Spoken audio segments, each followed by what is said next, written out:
Développement économique Canada a annoncé une contribution non remboursable de 238 000 $ à la Régie intermunicipale de traitement des matières résiduelles de la Gaspésie dans le cadre de son projet de valorisation des plastiques souples. Jean-Denis Laperrière était à la conférence de presse. Grâce à cette contribution, la Régie intermunicipale de traitement des matières résiduelles de la Gaspésie pourra se doter de nouveaux équipements et personnels pour traiter les plastiques souples. Ceci vient s'ajouter à la transformation du verre en granulat qui est en cours depuis quelques années. Nathalie Drapeau, directrice générale de la RITMRG, nous en dit plus. Ce qu'on va construire, on va construire une ligne, c'est une ligne complémentaire de transformation du plastique. Alors, c'est une ligne de conditionnement qu'on appelle.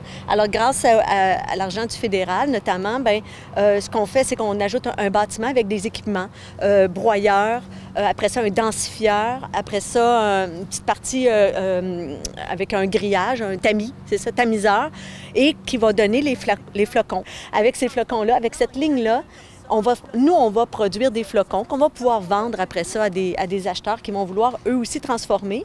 On va probablement, nous, se rendre jusqu'à une transformation encore plus locale, c'est-à-dire avec un moule et une presse, fabriquer des parties de mobilier urbain comme des planchettes ou des dalles.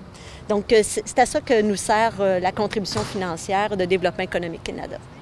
Parmi les utilisations possibles, il y a dans la composition de l'asphalte.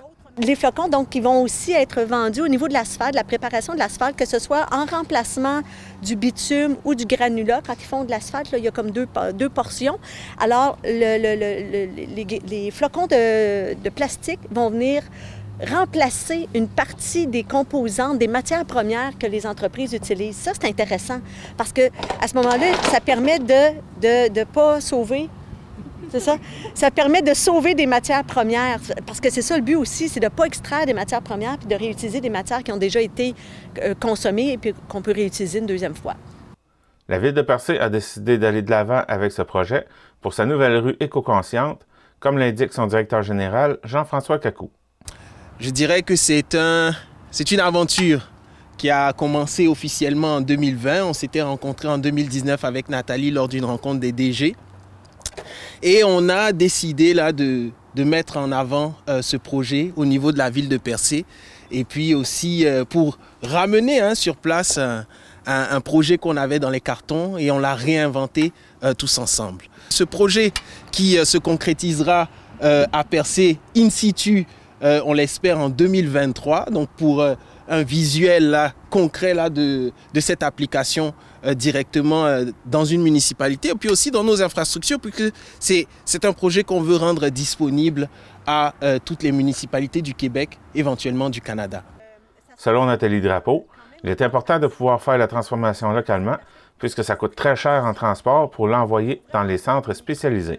Dans la gestion de matières résiduelles, globalement, particulièrement les matières recyclables, on génère ici, mais après ça, il faut toutes les envoyer à l'extérieur.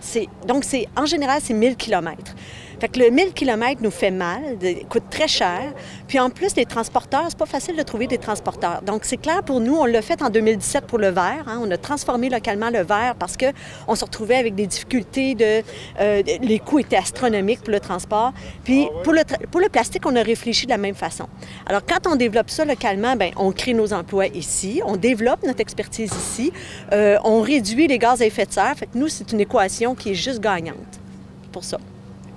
Pour Diane Leboutillier, ministre du Revenu national, c'est ce genre de projet qui permet au gouvernement de pouvoir atteindre des objectifs environnementaux en permettant aux régions éloignées de traiter les matières recyclables que l'on produit localement.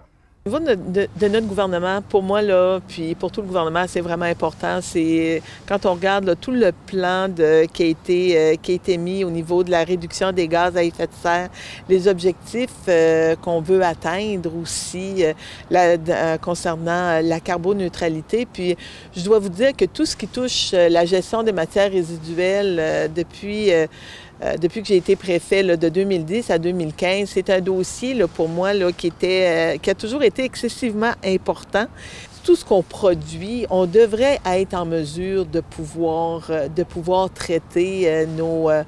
on a parlé de déchets, mais moi, je le vois aussi, là, c'est c'est des matières qu'on peut exploiter. Donc, quand on parle d'économie circulaire, de nouveaux emplois qu'on veut créer au niveau de la recherche, développement, pour aller vers une économie plus verte, bien, des projets comme aujourd'hui, pour moi, là, ça montre que ça peut se faire, surtout pour les gens des régions. Fait que dans des plus petites régions, dans les régions éloignées, on traite des plus petits volumes, puis on a toujours l'aspect du transport, puis on le voit là, avec les coûts de l'essence, avec de transporter en ville, c'est des gaz à effet de serre. Donc, ce qu'on peut traiter chez nous, comment on peut valoriser chez nous. C'était Jean-Denis Laparrière à Grande-Rivière.